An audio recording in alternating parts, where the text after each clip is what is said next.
You could list every task you've ever completed, and no one would remember it. But tell a story about the impact you've made, and suddenly leaders start paying attention. Here's how to do it right. Welcome to Managing a Career, the podcast that helps you navigate the path to professional success. I'm your host, Lane Robinson. Each episode, we explore the ins and outs of taking charge of your career, from developing skills you need to succeed to building a network that can help you advance, and everything in between. Whether you're just starting out or a seasoned professional, I've got you covered. So sit back, relax, and get ready to take control of your career with Managing a Career. I was talking with someone last week who's been in the same role for years. Smart person, dependable, someone who always gets things across the finish line. Their question hit me hard because I've heard it so many times before.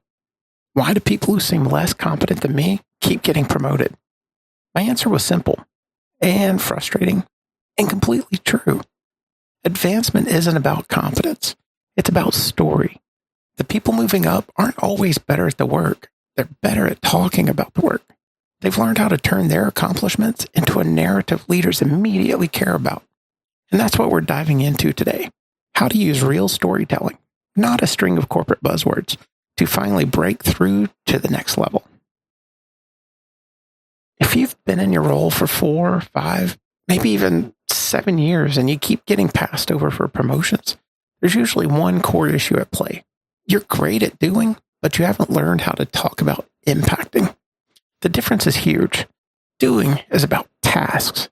Impacting is about outcomes. Doing sounds like, I built the dashboard.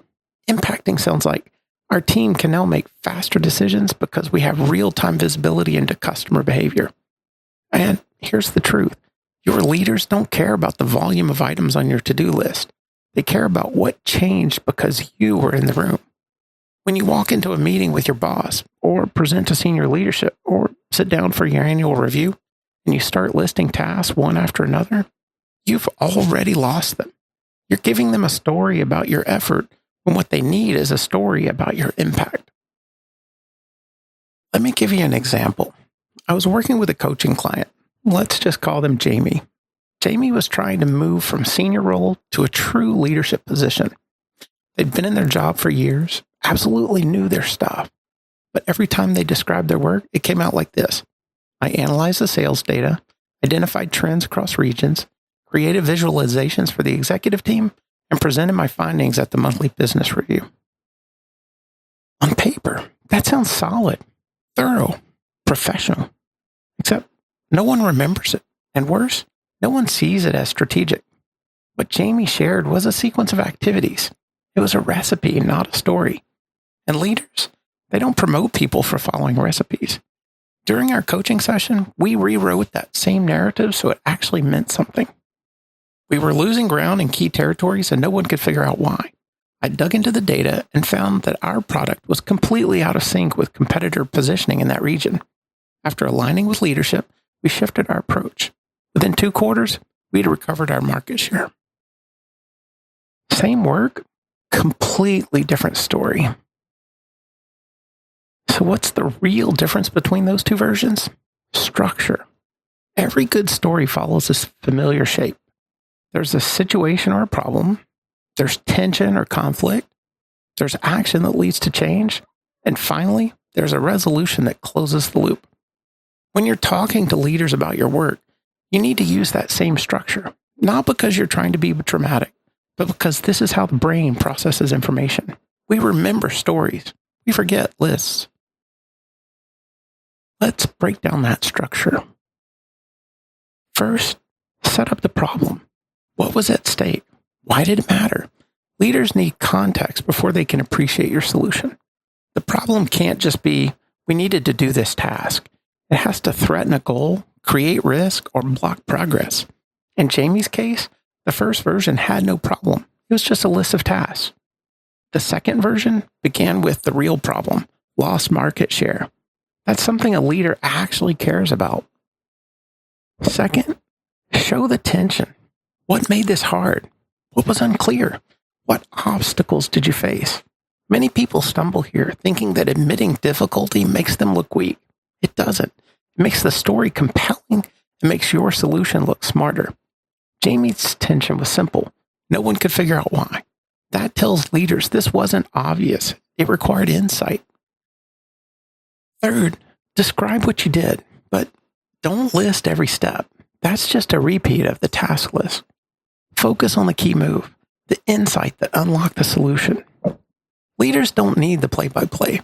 They need to understand your thinking. Jamie said, I dug into the data and found our product was completely out of sync with competitors. That's the key move. They didn't detail every analysis. They highlighted the insight that mattered.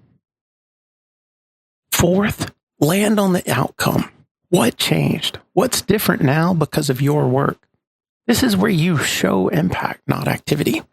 We shifted our approach. Within 2 quarters, we recovered that market share. That's impact. That's what leaders remember.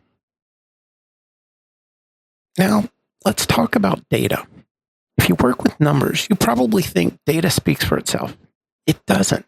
Data is only powerful when it's part of a story. Otherwise, it's just noise. Here's what I mean. Imagine you're presenting a project to senior leadership. You could show a slide filled with metrics, response times, error rates, customer satisfaction scores, whatever. They'll nod politely and forget it 5 minutes later. Or you could tell the story like this. 6 months ago, our customer support team was drowning. Average response time was 48 hours and our NPS had dropped 15 points. Customers were leaving and the team was burned out. We needed a fix, but we didn't have budget for more headcount. So I investigated the bottlenecks. 60% of the tickets were questions that could have been answered with better documentation. We built a knowledge base, trained the team on routing customers to it, and within 3 months, response time dropped to 12 hours and NPS recovered to last year's levels. The team isn't drowning anymore, and we didn't hire a single person. Notice what happened. The numbers, 48 hours, 15 points, 60%, 12 hours, are still there. But now they're woven into a story about a problem that mattered, a smart solution, and a real outcome. That's how you use data to tell a story. The numbers prove it's real, but the story is what makes them matter. Even when you know the framework, it's easy to stumble. One common mistake is overloading your story with tasks or metrics. Don't confuse a list of activities with impact. Another is skipping the problem retention. If leaders can't see why your work mattered, then they won't care about what you did. Third, it's making the story all about you. Leadership is interested in outcomes, not ego. And finally, overcomplicating the narrative with jargon or unnecessary detail can bury the impact. Keep it simple, clear, and focused on the meaningful change. When you avoid these pitfalls, your story actually lands, and leaders start seeing you as someone who delivers results that matter. So, how do you actually get better at this? I know what you're thinking. This all sounds great in theory, but in the moment, whether you're in a meeting or writing an email to your boss, you default back to listing what you did. Here's what I want you to do. Take the last 3 significant things you worked on, write down how you'd normally describe them. Then, rewrite each one using the structure we've been talking about. Problem, tension, action, outcome. And connect each story to a business goal your leaders care about. Do this as an exercise, not for a specific meeting or presentation. Just practice translating your work into strategic stories. Then, and this is key, start using this structure everywhere, in one-on-ones with your manager, in status updates, in presentations, even in your annual review. Make it your default way of talking about your work. At first, it'll feel unnatural. You might feel like you're overselling or being dramatic, but you're not. You're just finally communicating in a way that helps leaders understand the value that you're creating. This isn't about spin. It isn't about exaggerating. It's about helping leaders see what you actually accomplished. Because when you just list tasks, you're making them do the work of connecting the dots, and they won't. They're too busy. They'll move on. But when you tell a story that shows the problem you solved and the impact you created, you're doing their job for them. You're making it easy for them to see your value. And that's what gets you promoted. The people who move up aren't necessarily doing better work than you.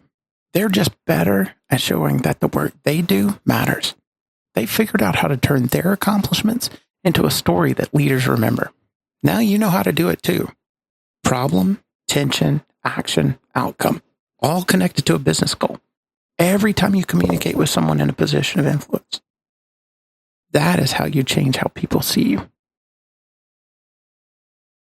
If you're ready to take your storytelling and your career to the next level, I can help. Through one-on-one coaching, we'll work together to identify the impact moments in your work, craft compelling narratives that resonate with leaders, and build the confidence to communicate your value consistently. Whether it's preparing for a promotion, presenting to senior leadership, or simply becoming more visible in your organization, personalized guidance can accelerate your growth and make sure your contributions are seen and remembered. Reach out today and let's turn your accomplishments into stories that open doors.